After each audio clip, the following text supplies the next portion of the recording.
everybody. Welcome to episode 2 of the Centbee Show. I'm your host, Lorien, Gamaroff, CEO of Centbee, and I'm with my co-host today, Ntshingila, Creative Director. Welcome to the show. What's up, guys? What's up, Mr. G? Welcome, guys, to our second episode. So we're ready to kick off. Are you ready, Mr. G?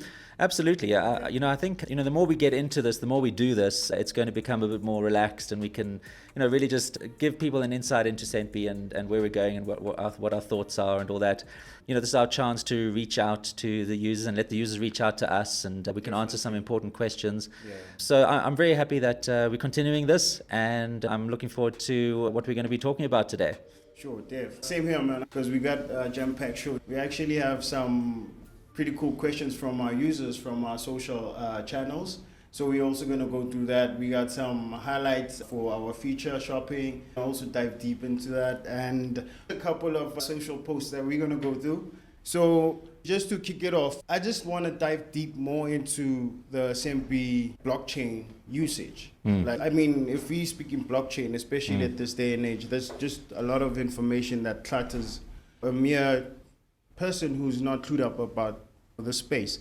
So I'd like you to dive more into that and differentiate between the blockchain that Centbee uses versus the blockchain that everyone speaks about, which is the BTC blockchain. Yeah, so I think this is an important topic to touch on because, we do have a single currency wallet. Mm-hmm. We've chosen to support the Bitcoin SV or Satoshi Vision protocol of Bitcoin. And so a lot of people aren't even aware that there are multiple versions of Bitcoin out there. Actually, yeah. Of course, everybody knows that there's all these other blockchains like Ethereum and Ripple and a whole bunch of others. I mean, really, that's really the story of the last decade is that suddenly it became this blockchain bizarre bananas world. So, but it's even more confusing with Centbee because there are multiple versions of Bitcoin out there. And a lot of the time people say, well, what Bitcoin are you using? Is this compatible with another Bitcoin wallet? Yeah. And we have to say, no, sorry, that it's a different version of Bitcoin. So what I want to do is just to explain a little bit of the history around Bitcoin. Let's just start right at the very beginning. Yeah, let's do that. When Bitcoin was first created, there was only one blockchain, Bitcoin blockchain. And it arrived at a very interesting time in history where it was the same time as the financial crisis that happened and started in 2008, 2009. And so when Bitcoin was created, a lot more people were aware of financial systems that aren't just stable and foundational, but can actually be fragile. Yeah. Of course, at the same time, Zimbabwe, the dollar collapsed. And people could hear that about Zimbabwe and the dollar hyperinflation happening there, but that seemed very far away, although very close to us. Yeah. And so people knew that it was possible for a country to have a financial system or money system that could hyperinflate and the value be destroyed. Yeah. But then, of course, lessons in history, Germany, Weimar Republic, hyperinflation there, but there have been 100 hyperinflations around the world in the last probably 100 years. I'm sure that's the sort of number we're talking. Yeah. So at the same time the financial crisis started, that's when people started looking at what the Federal Reserve, the central bank in America was doing. They were printing money to bail out the banks. And that was concerning because that's a global superpower and the issuer of the reserve currency. So everyone thought that, now I was aware of this idea of Austrian economics, the fact that we no longer have a gold-backed money. Yeah. We've got this paper money that central banks just create. Suddenly now that fear of hyperinflation started becoming an issue. People were saying, well, the US dollar is going to hyperinflate if this kind of money printing goes on. And then Bitcoin arrives on the scene. Of course, it's a technology, but it had this kind of money system, talked about cash. Yeah. And people think, well, cash is money. And it had an interesting property where there were only 21 million of the tokens. Obviously, you could subdivide them into Satoshis. Yeah. But there was a limited supply. And so everybody was aware now that there was this inflating currency, aware of economists like Friedrich Hayek and guys like Ron Paul in America who was trying to push the idea of having a gold-backed currency.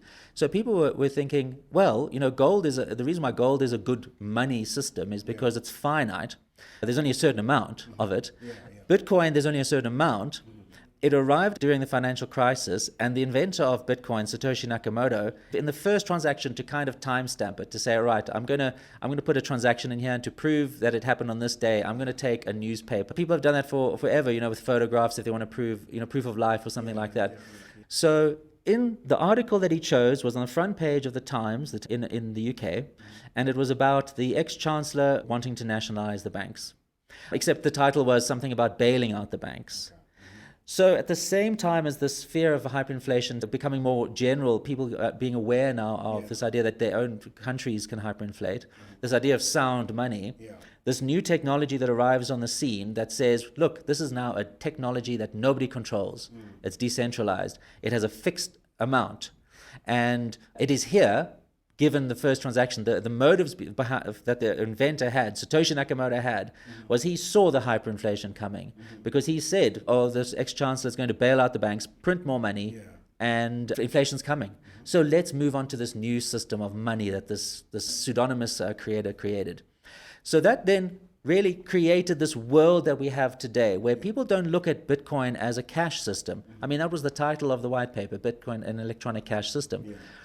But they've decided, no, it's not about cash anymore. It's about this kind of digital sound money system that acts like gold, that nobody controls, you cannot manipulate it, and it can now become a replacement for even gold. It can be a new honest money system, and everybody could use it, and the world will be a better place. But of course, with everything, it brought in a lot of speculation and craziness that we see today with all this people investing in scammers and all that sort of thing. So now, at the same time as this financial crisis, we have this new digital money system. We have people starting to speculate that these things will become valuable, all these blockchains, all these cryptocurrencies, all this stuff.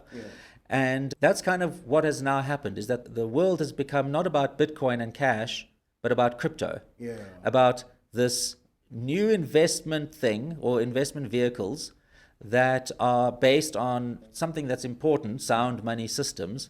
But now it's the excitement is the same excitement as it was during the dot-com boom, when everyone thought, well, all I need to do is buy these coins and I can then get rich. I'm sorted. So that is now what the world is that we live in today. People are trying to say that you have to invest in these things. Now, I'm just going to go back to the idea of what happened to Bitcoin, because there was a story that unfolded now where some people were excited about this investment thing in the Bitcoin space, and they became prominent. In fact, all the YouTubers that people watch today, I don't know who's really out there in that space now, who are the popular guys, but back in the early days, it was all these famous people, Andreas Antonopoulos or Tone Vays, or these guys that became the influencers. And they were very enamored with this idea that Bitcoin was an uncontrollable system, that the man couldn't shut down, the government couldn't shut down. So they were actively pushing that message. They would keep on saying, like Andreas Antonopoulos, I mean, he even produced university courses and stuff, but he kept on using words like permissionless and unconfiscatable. I don't know if that was his particular word. I know permissionless certainly was. But that's what the advocates were saying. This is an uncontrollable system. Government can't stop it, can't control it. So that is what really built up the Bitcoin narrative then. Suddenly all these prominent YouTubers and prominent influencers were talking about Bitcoin as this tool that the whole point of it is to make sure that it is unstoppable and governments can't put their fingers in their middle. That was the message. That was the message. And unless you can achieve that, the system you build is not worth anything. So they were now trying to push Bitcoin in a way that could make sure that it always stayed in their word that they really took it to the extreme, decentralized. In other words, everybody now can run computers in their houses, small little cheap little computers. They can process or they can have a node, which just means listening for transactions and then verifying, validating stuff. And that is how the system should be. They didn't want what Satoshi Nakamoto wanted, which is to eventually have these mining operators become large companies that have massive data centers that invest huge amounts of money into infrastructure. And then if those miners do something dishonest, like they process a double spend transaction or they try and do something funny, everybody will see them doing it because the blockchain is transparent And now the sheriff is going to come, knock on the door, he's going to confiscate the equipment, and that they're going to go out of business. Nobody wants that. All that money that invested is going to go out of business. So the irony here is that Satoshi Nakamoto wanted a system that was commercialized, so that it became competitive, where miners invested money and resources and all that into building a mining network.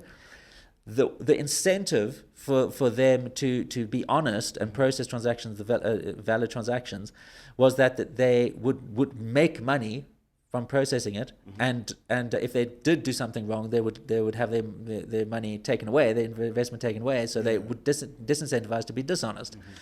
So of course that whole message has gone out the window. Now it's all about this technology that has to have massive processing power. It has to be small blocks so that everyone can run a node.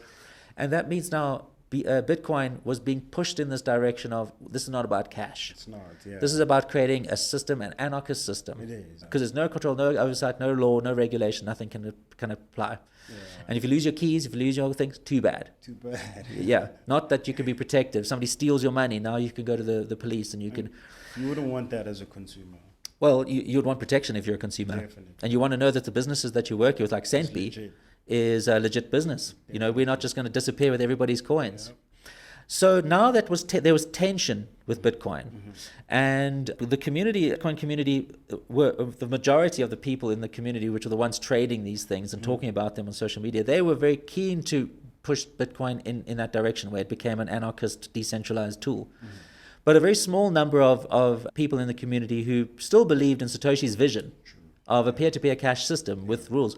They wanted it not to be like that. They wanted to scale those blocks, make them massive, so that anybody could make a transaction. It would be very cheap.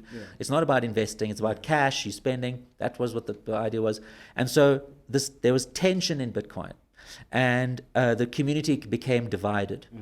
So much so that eventually the protocol or the software, the design of the software changed. Where the majority of the people who wanted to change Bitcoin to become a more decentralized, anarchist kind of system, they made alterations to the way Bitcoin should work. But because they were the prominent people in the space, they had all the friends at the exchanges and all the social media followers. They were saying, this is the Bitcoin that we want. We want to make these changes. We want to keep the block small. We want to introduce these new things like removing signatures out of the transactions, because who cares about signing documents? You know, who cares about signing transactions? So those changes were made, but they were the remaining people in Bitcoin said, no, we're going to keep it the same. But suddenly then what happened was what was called the fork, where now there were two systems running. One was the system that had the altered version of Bitcoin, the changes that were made, and the other one was the same, the original. But the prominent people, the influencers said, no, this changed version is Bitcoin, and we're going to keep Bitcoin, and we're going to keep the symbol BTC on the exchange. The token, yeah. So what happened? The guys who didn't change Bitcoin and want to keep it the same, they were forced to give it a new name. But it was Bitcoin because it came from Bitcoin. So what they ended up doing is they said, well, this is not Bitcoin BTC. This is going to be Bitcoin Cash. And then that was when we, at Centbee, we had to make that decision. And we said, well, we're going to stay because we can't have a protocol that changes. It's very important that the Bitcoin protocol, just like the internet protocol, can't change. And we need low-cost cash payments. And so we made that decision to go to the Bitcoin Cash, or the BCH, as it was known. But interestingly enough, Cage, you also remember this? I remember. When suddenly the same thing happened with Bitcoin Cash. Some people wanted to make changes and alterations to do more things. And what happened was there was another fork. And the unchanged protocol, there's still the original version, the way it was designed by Satoshi Nakamoto. That one was then forced to also get a new name or a new symbol on the exchanges so people could differentiate.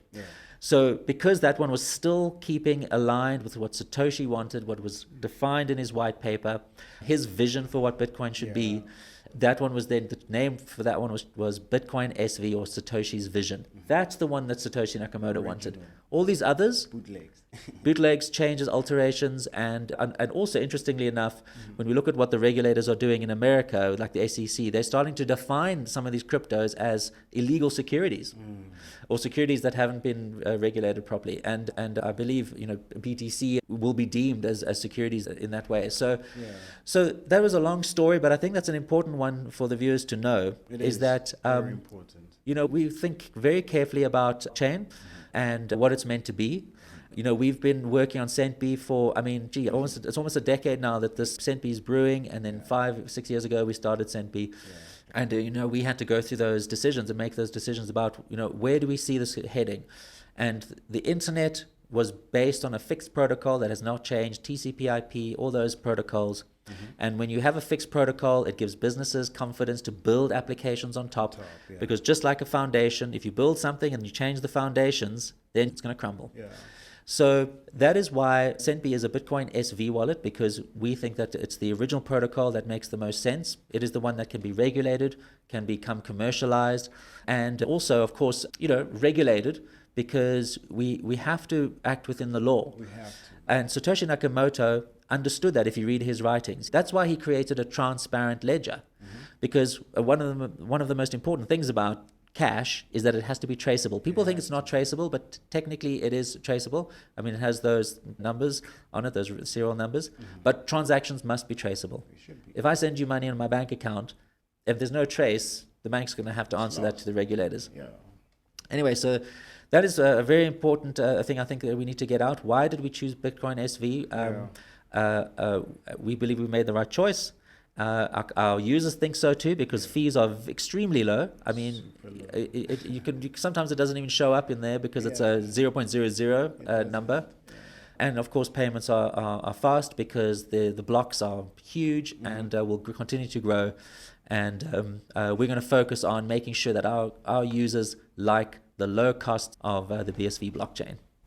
Mr. G, thanks for that. That was super clear, because I'm sure like a lot of people were confused about the noise that's out there regarding the blockchain, BSV, BTC and stuff. So I'm glad that we stuck to the original protocol, because it also shows us as a brand, as a company, what type of moral we push from the inside, So it shows that we are also an honest and transparent brand. That's why we have this show, to connect to our users. Don't forget to comment and subscribe just to keep us going. So, Mr. G, I just want to step into the shopping feature. There's a lot of products there, but a lot of people are not aware of that. So I'd like you to expand more in that. Yes, so this is something that we are working on. We have many service providers. We do. And so we struggle to try and bring in the categories and the products in a nice, easy to understand way. And we that is something that users are asking about.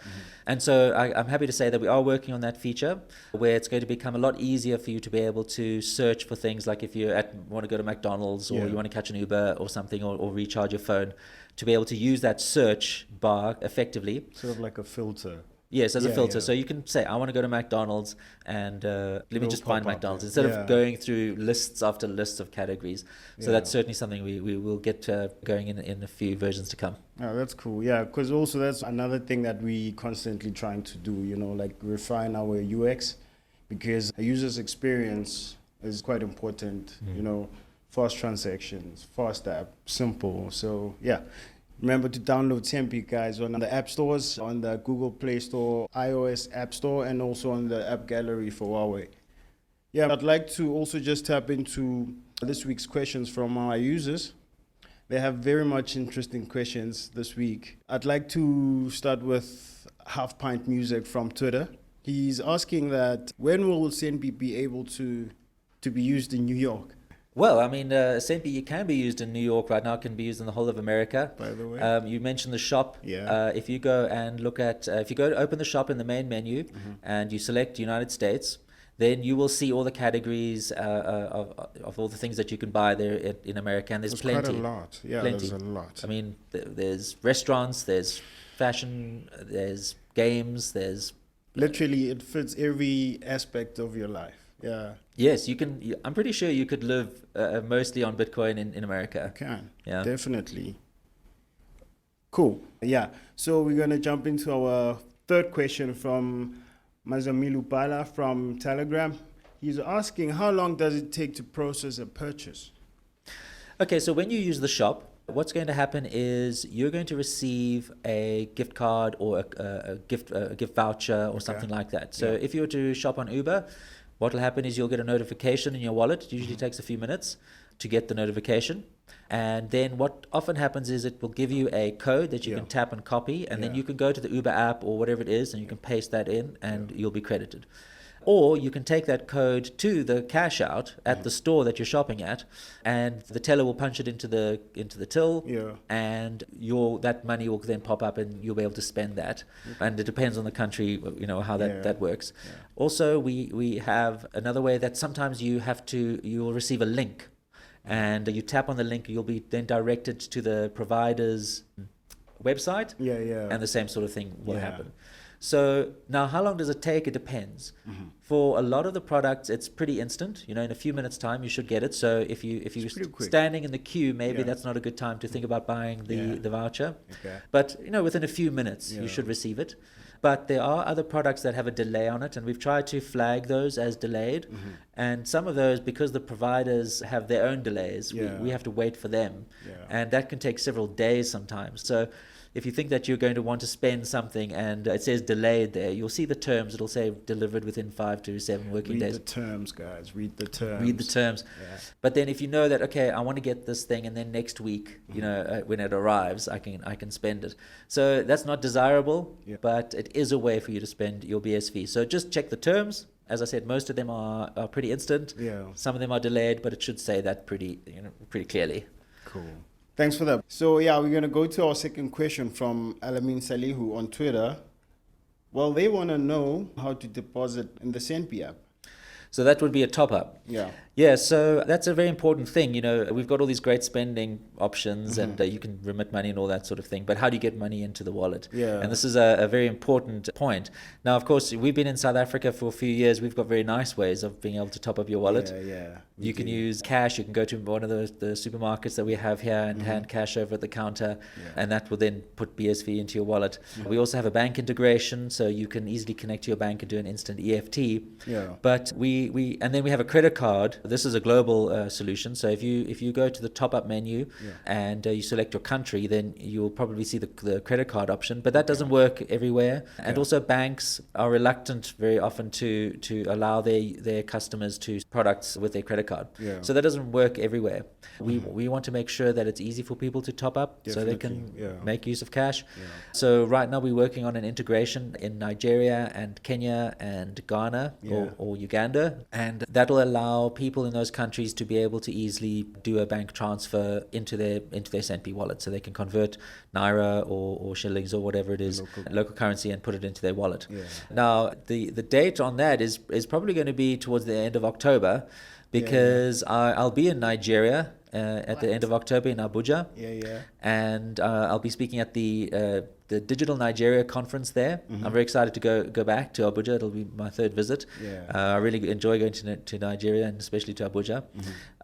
But that means that when I'm there, I'm going to definitely want to tell the people in the audience and that I meet at the conference that they can go and top up their Centbee wallets right now, there and then. Some good news. So I'm good. That's given me a lot of pressure to make sure that we try and do our very best to get those top-up options available in Nigeria and Kenya and Ghana and Uganda. So look for that towards the end of October. Cool. Thanks. Look out for that, guys. Also, guys in Nigeria, don't forget to show Mr. G some love at the conference. I'd like to jump on to our third question from Mazamilu Bala from Telegram. They're asking, how long does it take to process a purchase? So now when you are shopping with Centbee, if you go visit the shop option in the main menu and you choose your country, then you'll see a whole list of categories for the products and the brands that we offer there at Centbee. And the way that you will go and purchase something is that you'll go find the brand or product that you want. Let's say it's McDonald's or Uber or something like that, or maybe it's a mobile recharge and you choose your telco. And then the transaction is instant. But some of the service providers have delays on those products. So it's usually stated quite clearly. If a product is delayed a few days, it'll be there in the terms, and there'll be a marker that says this is a delayed product. Now that's the provider's fault. That we can't force them to be quicker than that. That's their timelines for some of those products, unfortunately.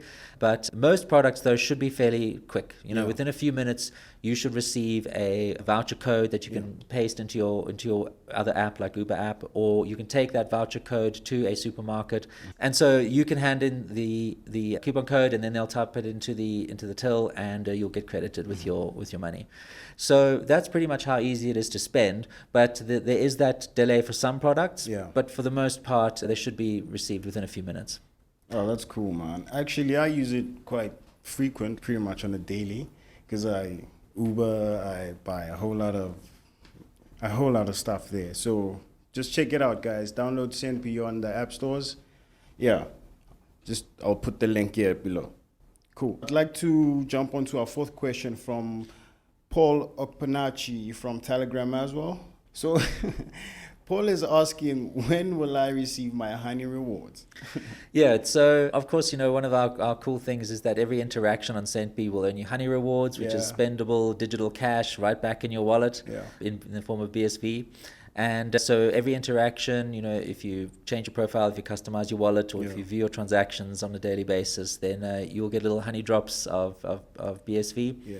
But it's not going to be paid instantly. Sometimes it can be a few days. Okay. But what happens is it'll be accumulated. So if you do open up your wallet, if you shop, especially if you shop, because there's good rewards, you get a nice cashback rewards. So it's a good way to shop for discounts there on Centbee. Yeah. So expect it every few days that you should receive your honey rewards. Cool. You spoke about shopping being one of the top rewarding activities, but you forgot to mention referring a friend, because that actually gets you some big bucks as well. Yes. It's a little bit confusing at the moment how to refer friends, I think, because we have that referral code on the home screen, on the start. But if you have a Centbee wallet, then you would have created a Paymail, which is your name at centbee.com, or your handle there. And so if you want to earn extra honey rewards, and we give out quite nice honey rewards for referring friends, then when you get your friend to sign up, then give them your name, the name part at centbee.com. So if mine is Lorien at centbee.com, so just use Lorien as your referral code, and then I will earn honey rewards, and the referrer will earn honey rewards. So you both are going to earn honey rewards. Yeah. So we've had a lot of influencers who have been doing that, and because they have a lot of followers, they manage to refer a lot of people, and so earn a nice amount. But you can too. So get out there, refer friends, show them how Centbee works. Yeah. You'll both earn honey rewards that you can immediately turn around and spend, and you'll get a sense of what it's like to use Centbee as a digital cash wallet. It's as easy as that. Yo, don't forget to download the Centbee wallet, man. Hook your friends up and get the honey dripping, yo. Mr. G, I'd like us to just jump into our socials. Yeah, so if you're not doing it already, please follow us on Twitter or on Instagram. Yeah. So it's at Centbee. Yeah, it's at Centbee, you're right. Yeah. Twitter at Centbee, and then Instagram at Centbee Wallet, and then also Telegram is at Centbee. So yeah, don't forget to follow us, guys. And also comment, subscribe, show some love. Yeah, and also these users didn't provide their Paymails. So what we want to do is to encourage you guys, when you do post questions or you have feedback, especially on the comments of the show or in any of our channels, give us your Paymail, because we want to reward you with honey rewards. Yeah. So make sure when you comment on the show and you've got a question and something you want asked, then give us a Paymail so we can then send you your honey rewards. Show some love like we do.